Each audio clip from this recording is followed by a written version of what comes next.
tardes, bienvenidos a un nuevo encuentro digital desde las instalaciones del Grupo Multimedia de Comunicación La Cerca. Hoy de nuevo nos centramos en agricultura y vamos a analizar pues las últimas novedades del sector y sobre todo lo que se está preparando ya de cara a un futuro a corto, pero sobre todo en medio y largo plazo en cuestiones tan fundamentales como la política agraria comunitaria. Vamos a hablar de todo esto con el secretario general de la UPA, la Unión de Pequeños Agricultores y Ganaderos de Castilla-La Mancha. Ya está con nosotros Julián Morcillo, como siempre, las gracias y sobre todo pues el gusto de poder tenerle aquí para palpar cómo va el día a día de un sector tan importante como es este para Castilla-La Mancha. ¿Cómo está, Julián? Bueno, pues encantado de volver a estar aquí con vosotros y bueno, a vuestra disposición para hablar de lo que nos interesa, que es del campo y de los agricultores y ganaderos de nuestra región. Muchísimos temas sobre la mesa, muchísimas cuestiones en las que trabajar. Como decía, algunas pues muy cercanas en el tiempo, de cuestiones que cuanto antes urge ya ir solventando, pero otras que van mirando, sí, pues a un horizonte un poco más amplio, pero que es necesario empezar a trabajar ya. Y precisamente de esto quiero empezar hablando, porque tenemos esa reforma de la PAC 2021 que es necesario empezar a trazar ya.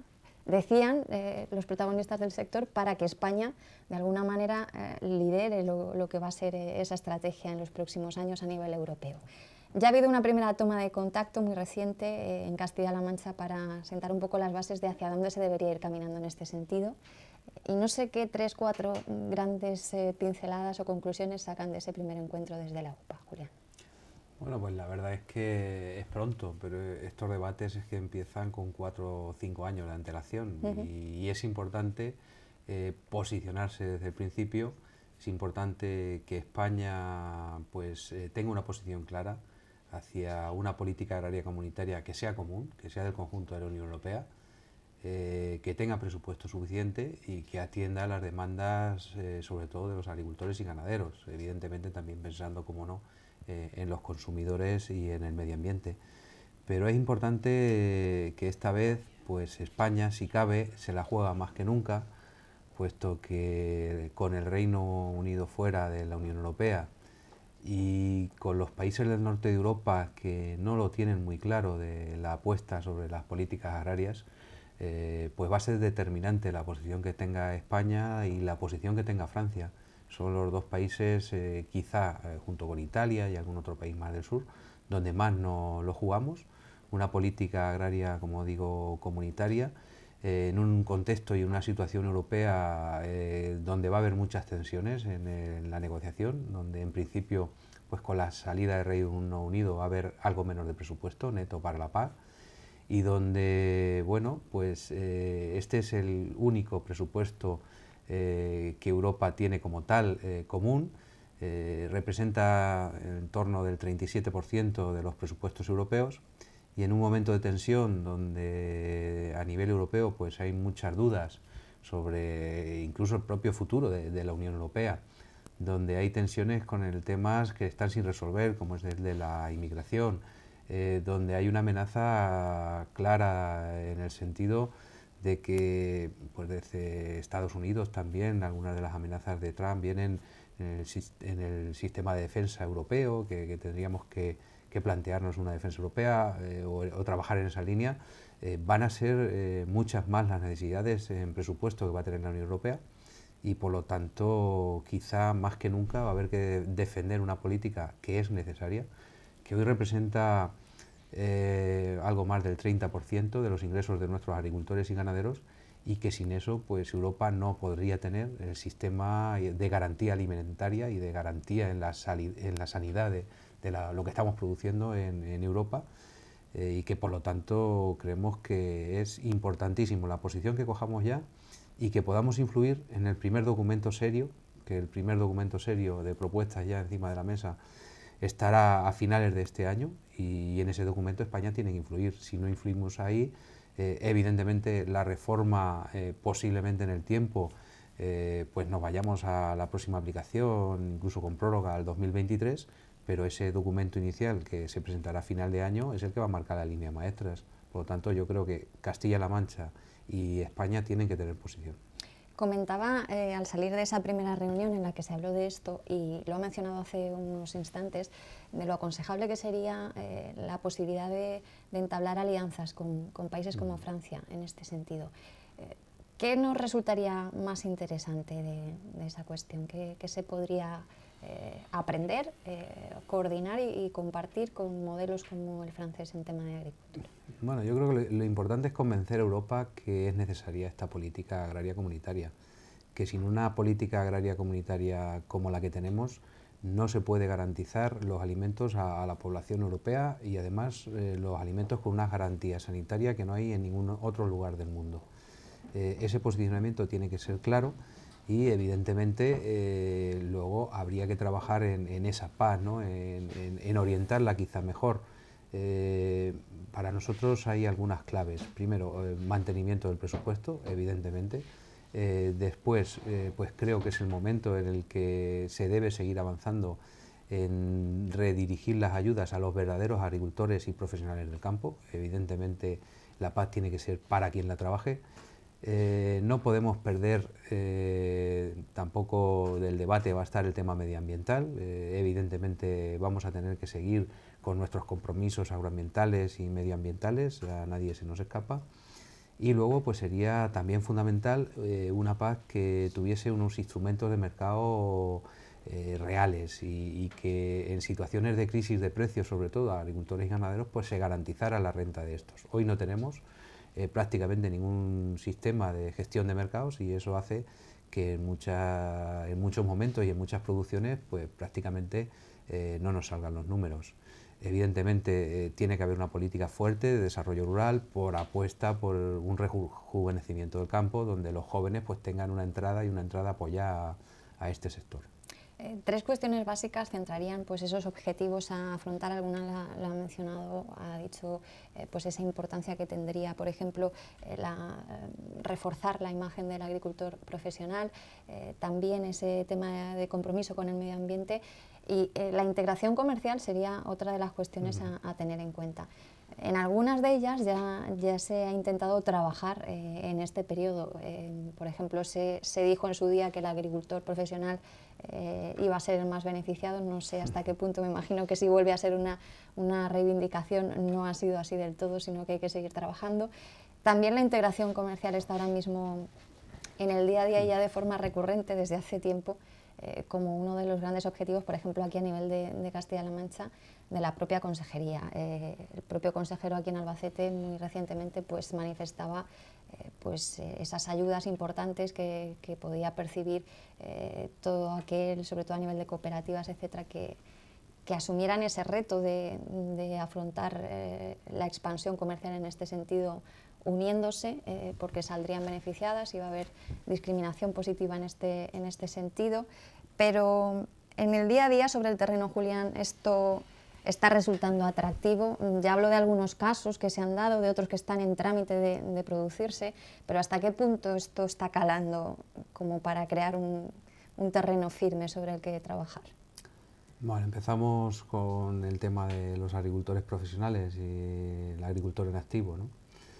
Que en la anterior reforma pues era la primera vez que se abordaba el tema de las ayudas directas fuera del enfoque de la ayuda por hectárea o la ayuda a la producción, y se empezaba a hablar por primera vez de lo que eran los beneficiarios también, y aquí se hacía una distinción de que las ayudas irían a los agricultores en activo.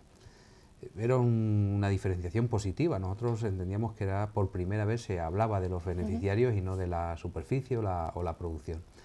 Pero al final la experiencia lo que nos ha llevado es a ver que esto ha sido prácticamente falso. La figura de agricultor en activo al final se ha quedado en nada. De un 20% que exigían en factura de venta de tu producto del total de los ingresos agrarios, prácticamente se podía eludir simplemente con asumiendo el riesgo empresarial de la empresa, con lo cual prácticamente eso se ha quedado en nada. Y es más, una última decisión de la Comisión viene justamente en la línea contraria.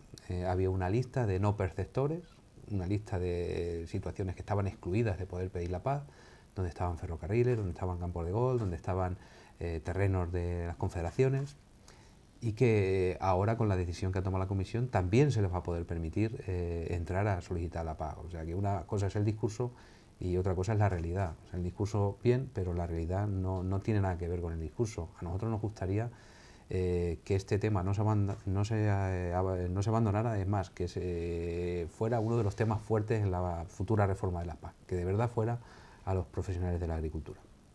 Eso por un lado. En lo que hace referencia al tema de la integración cooperativa, el tema de la integración comercial, mejor dicho, hay aspectos importantes. Creo fundamental que lo que es la oferta, nuestras producciones, pues las podamos tener agrupadas y que cuando salgamos al mercado, pues a la hora de negociar precios, que es lo que realmente interesa, pues podamos negociar de igual a igual con la distribución. Eso hoy no es así. En muchas de nuestras producciones pues hay 2, 3, 4 cadenas de distribución que son las que nos marcan el precio y con las que tenemos que jugar diariamente, y en cambio la oferta está muy diseminada y cada uno funcionamos por nuestro lado, ¿no?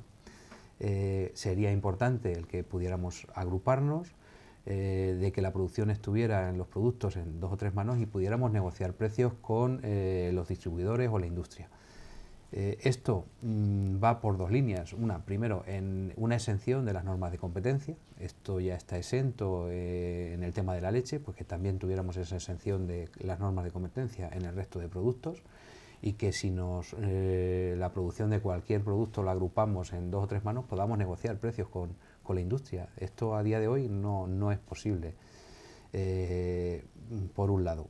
Y luego la otra herramienta para ir en vías o marcando esa integración a nivel comercial, pues viene marcada por las ayudas que hay, que ya están en marcha a nivel nacional y también desde el Gobierno de Castilla-La Mancha, a través del Programa de Desarrollo Rural, de crear estructuras más grandes donde se agrupen pues cooperativas, incluso no cooperativas, a nivel comercial, y crear entidades, pues aquí se han llamado entidades de interés prioritario, las EAPIR, y que esas entidades pues tengan como fin último el tener agrupada la oferta, pero van a tener medios.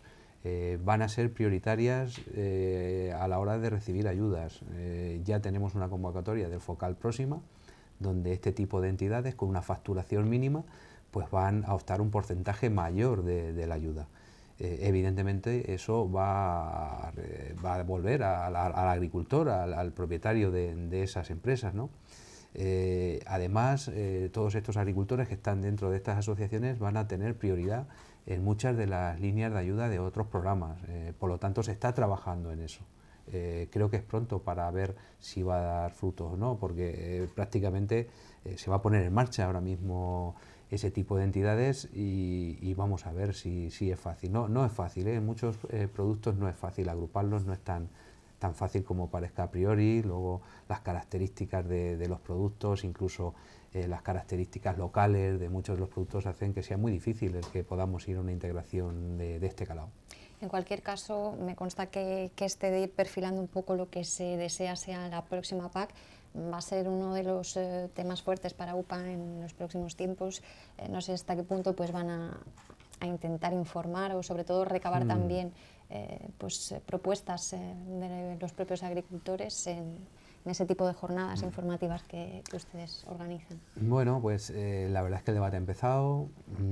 Creo que el foro que tuvo lugar el 1 de marzo aquí en Castilla-La Mancha ha sido de los primeros a nivel de España, donde ya se empieza a ver posición, o por lo menos a hablar todos los interesados en este tema. El día 27 y 28 va a haber un foro a nivel nacional que ha convocado el Ministerio, y nosotros queremos también abrir el debate, y lo vamos a abrir con una jornada potente en el mes de abril aquí en Albacete, donde pues podamos aportar varios puntos de vista con gente también de la Comisión, del Parlamento, con agricultores evidentemente, y bueno, y tracemos unas líneas maestras. Evidentemente, como bien digo, sería trazar las líneas maestras porque el debate está muy abierto aún. Vamos a hablar de otras cuestiones. Hace algunas semanas, creo que era el último pleno de las Cortes Regionales, más allá de lo que ocurría dentro, también había un poco de foco informativo fuera, porque los agricultores de alguna manera quisieron mostrar su malestar en torno a ciertas cuestiones, sobre todo el tema de las zonas cepa y de la agricultura ecológica. Por empezar por este segundo asunto, sobre todo mirando a los próximos años, después de los problemas que hubo hace unos meses con este tema, que se intentó solventar sobre la marcha ante una situación, un conflicto sobrevenido que venía de tiempo atrás. ¿Qué se puede predecir de lo que pueda suceder en torno a la agricultura ecológica, que tiene un peso muy importante aquí en Castilla-La Mancha, y sobre todo frente a aquellos que puedan estar un poco decepcionados con la situación que se ha creado después de lo que se prometió? Bueno, nosotros entendemos la situación de frustración de los agricultores a los que en su día se les planteó una ayuda con unos niveles y unas posibilidades presupuestarias que para nada tenían nada que ver, ¿no? Así en marzo del 2005 pues sale una orden donde se sabía toda la gente que había que renovar, donde se incrementa la ayuda de estos perceptores y donde el mismo día que se saca la orden se saca una resolución con 100 millones de euros para atender esa orden cuando se necesitaban más de 300. Evidentemente el problema estaba encima de la mesa, ¿no? Como importante o como que destacar, yo creo que a pesar de las dificultades, Castilla-La Mancha, o los agricultores de Castilla-La Mancha siguen apostando por la agricultura y la ganadería ecológica. Al día de hoy hay unos 8.400 agricultores que quieren seguir en agricultura ecológica, que van a seguir, que han firmado su compromiso como quieren seguir. En Castilla-La Mancha hay 360.000 hectáreas que van a seguir en ecológico. Es cierto que las primas no son las que en su día se plantearon, pero el programa de desarrollo rural de Castilla-La Mancha y esta medida en concreta se ha modificado, se ha incrementado la partida para ecológica, se ha incrementado en un acuerdo con las organizaciones agrarias hasta los 230 millones de euros. Había un compromiso de incrementar las primas en herbáceos de 100 a 140, en olivar de 200 a 220. Y también había una partida presupuestaria de 3 millones de euros para atender a los agricultores que, a pesar de la bajada de las primas, pues no llegó el dinero para atenderles, ¿no? Había 3 millones de euros pendientes para esta nueva convocatoria. Es cierto, y así hemos manifestado desde nuestra organización, que ese compromiso no se va a cumplir y que además no nos hemos enterado en la comisión de seguimiento que se creó para ese fin, y hemos expresado nuestro malestar a la Consejería de Agricultura. Pero a pesar de eso, la realidad con la que tenemos que contar, y creo que debemos de ser muy claros, es que el programa de agricultura ecológica al final se va a incrementar con 5 millones de euros más, adicionales al compromiso que teníamos con las organizaciones agrarias. En el PDR, para esta medida, hasta el 2020 va a haber 236 millones de euros. Es sin lugar a dudas una de las medidas más importantes del PDR. Ahora ha salido una convocatoria para atender a las solicitudes que se quedaron fuera en el 2015 porque no había presupuesto para ellas. Esta convocatoria parece ser que va a tener unos 21 millones de euros, es decir, prácticamente casi todo el que se quedó fuera va a poder entrar y va a poder percibir las ayudas, y nosotros queremos seguir trabajando en esta línea, queremos trabajar en el plan de futuro de la agricultura ecológica, queremos trabajar en otras medidas de apoyo a las producciones ecológicas a la hora de la comercialización, de las campañas de promoción, que sean las prioritarias, y creo que se puede seguir atendiendo este tipo de agricultura, que es beneficiosa en primer lugar para el medio ambiente, porque estamos haciendo una producción donde estamos eliminando muchos de los productos de síntesis que pueden ser conflictivos para el medio ambiente. Es una agricultura que está ahora mismo sirviendo al consumidor, porque independientemente de la ayuda que tenga el agricultor, o independientemente de que el precio final que está percibiendo el productor en muchos casos sigue siendo el mismo que el cultivo convencional, pero el consumidor se está beneficiando de un producto que es ecológico y de las mejores condiciones, ¿no? Y por lo tanto nosotros queremos seguir creyendo en la agricultura ecológica, y creo que se dan las condiciones para que Castilla-La Mancha siga estando ahí. Evidentemente podemos entender pues el malestar de ciertos agricultores, pero hay que ser también conscientes y estamos en un mundo global. Hemos visto también lo que pasa en otras regiones, hemos visto como por ejemplo Andalucía con 1 millón de hectáreas, 3 veces más, pues el dinero final que va a poner para esto son 237 millones, 1 millón de euros más que en Castilla-La Mancha, para 3 veces más de hectáreas. Hemos visto como Extremadura tenía también dificultades y ha parado la orden en 2 años, o sea, son 2 años, 2015 y 2016, lo que los agricultores están a cero sin cobrar prácticamente ningún agroambiental, porque han parado todo el programa agroambiental.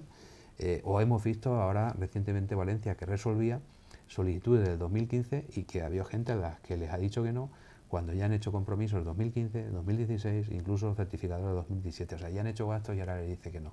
Entendiendo todas las dificultades, creo que al final la gestión que se va a hacer o que vamos a ver cómo termina, pues va a permitir, como dato importante, que 8.400 agricultores puedan seguir haciendo ecológica y que 360.000 hectáreas sigan estando en producción ecológica en Castilla-La Mancha. En torno al asunto de la zona cepa, cuando se daba a conocer el contenido de ese cuarto borrador que salía de los planes de gestión, el propio consejero aquí en Albacete daba una rueda de prensa en la que, entre otras cosas, aseguraba que el acuerdo era casi total en muchas cuestiones, pero que había una que tenía que admitir que no había sido fácil llegar a un entendimiento y que de hecho no se había llegado. El asunto estaba sobre todo en torno a las limitaciones. Hace muy poco nos acompañaba aquí también el secretario general de Asaja de Castilla-La Mancha y él decía que bueno, sí, hay que tener limitaciones, pero que Asaja defiende que haya lo mismo que por ejemplo hay en otras regiones como Extremadura, Andalucía, ponía esos ejemplos, porque no tiene que verse afectada la actividad agraria de nadie por una serie de cuestiones ecológicas a las que él aludía en ese momento. La postura hoy mismo de UPA en torno a este asunto, ¿cuál es? Sobre todo con la mira puesta en que en breve tendrá que salir ese quinto borrador y que en algún momento, si no, tendrá que salir ese plan de gestión, que no sé hasta qué punto va a contar con el apoyo de las organizaciones agrarias. Asaja ya ha dicho que lo va a llevar hasta los tribunales si hace falta. ¿Ustedes qué opinan al respecto? Bueno, pues habría que mirar bien esos planes de gestión en Extremadura y en otras zonas porque también tienen limitaciones, habría que mirarlas, ¿no? Pero bueno, nosotros en esto creo que llevamos trabajando 6 o 7 meses con la consejería. Evidentemente es un tema complicado y es un tema que debíamos de haber afrontado antes. En Europa, desde el año 79, ojo, del año 79 ya hay una directiva europea que marca a los países miembros que tienen que definir su zona cepa.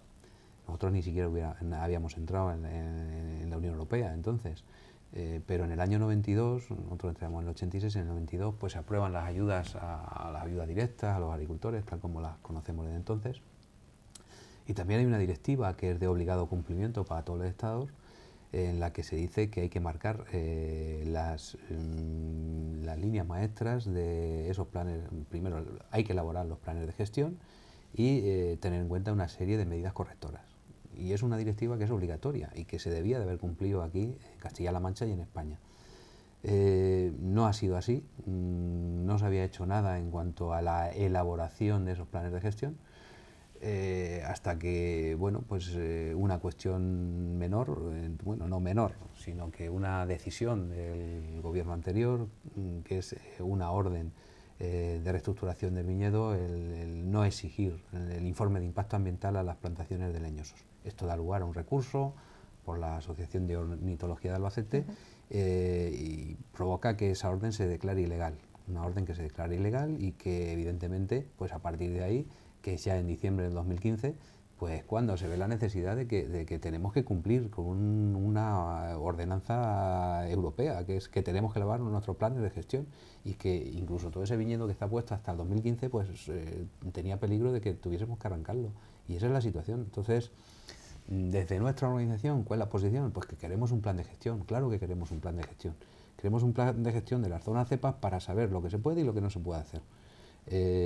No podemos estar sujetos a la incertidumbre legal de que ahora mismo, dependiendo del técnico que te evalúe ese informe de impacto ambiental de tu plantación, pues con los mejores criterios y seguramente con la mejor de las intenciones, pero al final estás en manos de un técnico que te puede evaluar de una manera u otra. Si tú tienes un plan de gestión, pues ya está claro a lo que te tienes que sujetar, ¿no? Y el técnico tiene que hacer ese informe en base a ese plan de gestión.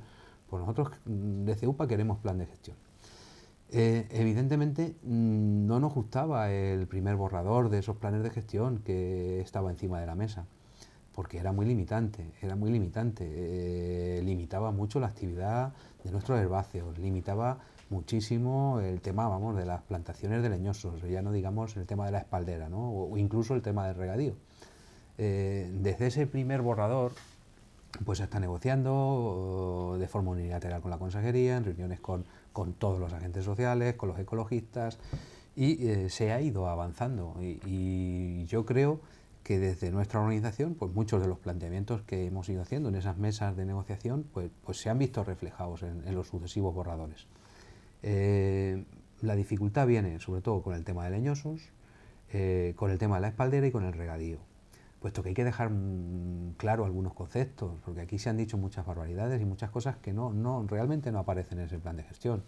Por ejemplo, todo el que esté en herbáceos, que tenga parcelar herbáceos y que no quiera asumir un compromiso adicional, no tiene ningún problema. Puede seguir tal cual lo está haciendo hoy, con las mismas obligaciones, que es cumplir el tema de la condicionalidad de la paz. O sea, cumpliendo con lo que está cumpliendo el día de hoy, no debe de tener ningún problema. ¿Dónde vienen limitaciones? Pues en el porcentaje de leñosos, de incremento de leñosos para los próximos años. Y ahí es donde quizá veamos más dificultad. Bueno, pues en los sucesivos borradores se han ido corrigiendo cosas. El tema de la espaldera, pues finalmente se va a poder permitir espaldera en terrenos que sean, en polígonos que sean vitícolas y muy vitícolas. Pues es una forma de, en sitios donde hay mucho viñedo, dar la posibilidad que puedan seguir poniéndose las espalderas. En cuanto a la superficie de incremento de leñosos, pues la consejería nos ha ido planteando unos cupos que se han ido modificando durante los últimos tiempos, en base pues, a las plantaciones de leñosos de los últimos 5 años, en base al viñedo que estaba pendiente de la reestructuración, en base a los derechos que puedan venir de viñedo. Que ha habido un posicionamiento y que finalmente pues llegamos a una última reunión con el consejero donde nos plantea ya el ultimátum, ¿no? Evidentemente la consejería lo tiene claro, el gobierno lo tiene claro, va a hacer esos planes de gestión porque está obligado, legalmente los tiene que hacer y los puede hacer con o sin consenso de las organizaciones. ¿Nosotros qué planteamos? Bueno, pues en esa reunión planteamos algunas otras dudas que nos quedaban, pues por ejemplo que el tema de leñosos pues se pudiera entrar en viñedo de fuera de la zona cepa, dentro de la cepa, siempre que no superáramos los porcentajes de incremento que se plantean, que el tema de regadío no tuviera ningún problema, regadíos que están hasta la fecha de hoy pues que sigan funcionando tal cual, los nuevos regadíos que tengan la posibilidad de establecerse nuevos regadíos de carácter subterráneo o si el terreno lo permite pues que pueda ser incluso en superficie tapando los goteros, que la superficie de lavandín, de aromáticas, no ocupara cupo de esta superficie de leñosos. Bueno, y hubo un planteamiento final de la consejería donde prácticamente se recogen todas estas apreciaciones, donde sinceramente creemos que el viñedo no va a tener ningún problema, porque para el viñedo y por el nuevo sistema de autorizaciones ya no hay derecho de transferencia, el que arranca un viñedo lo tiene que poner él y todo el viñedo que se arranca dentro de la zona cepa se puede volver a poner en la zona cepa y no es cupo nuevo, eso se puede hacer sin ningún problema y si estaba en espaldera se puede seguir poniendo en espaldera, solo va a ocupar o va a coger parte de este cupo el viñedo que venga de las nuevas autorizaciones europeas y ese esté reflejado y para eso hay un cupo adicional de 601 hectáreas para todas las cepas, con lo cual creemos que no va a haber ningún problema. ¿Dónde puede haber problema? Pues posiblemente en las plantaciones de almendro, que es lo que más están desarrollando. Entonces, en ese sentido, desde nuestra organización, un planteamiento final de la consejería era unas 3.815 hectáreas de cupo para las 8 zonas cepa y dijimos que eso se nos quedaba corto, que necesitamos un poco más de cupo para no tener problemas en los primeros años y que bueno, pues en años sucesivos que nos pudiéramos sentar en la mesa que sí se ha creado de seguimiento y que si hay que modificar pues por circunstancias que en una determinada zona se incrementen más, en otra no se utilicen los derechos, pues que se pueda arreglar los problemas que vayan surgiendo.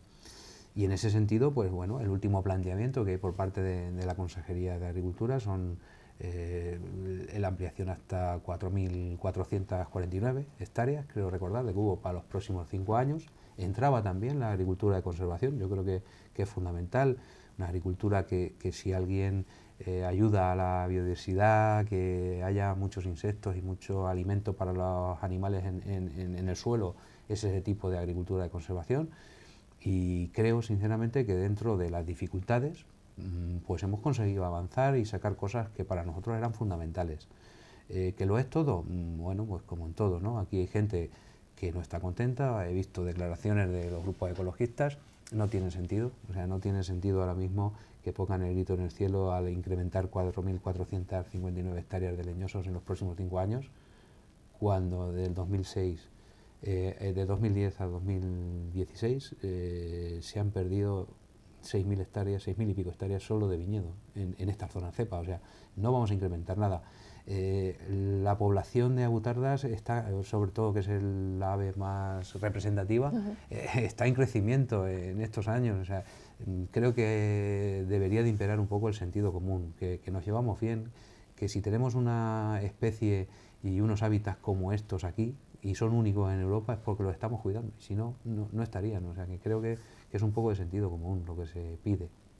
Veremos en qué queda todo eso. Julián, antes de que se vaya, quiero dar una pincelada, ya que estamos en una semana importante para el colectivo femenino. Este miércoles es el Día Internacional de la Mujer. Y precisamente a ella se refirió el consejero Francisco Martínez Arroyo hace poco en Albacete, en ese foro de la cerca, que abordaba un poco cuáles iban a ser los planteamientos generales de la reestructuración en el sector del vino.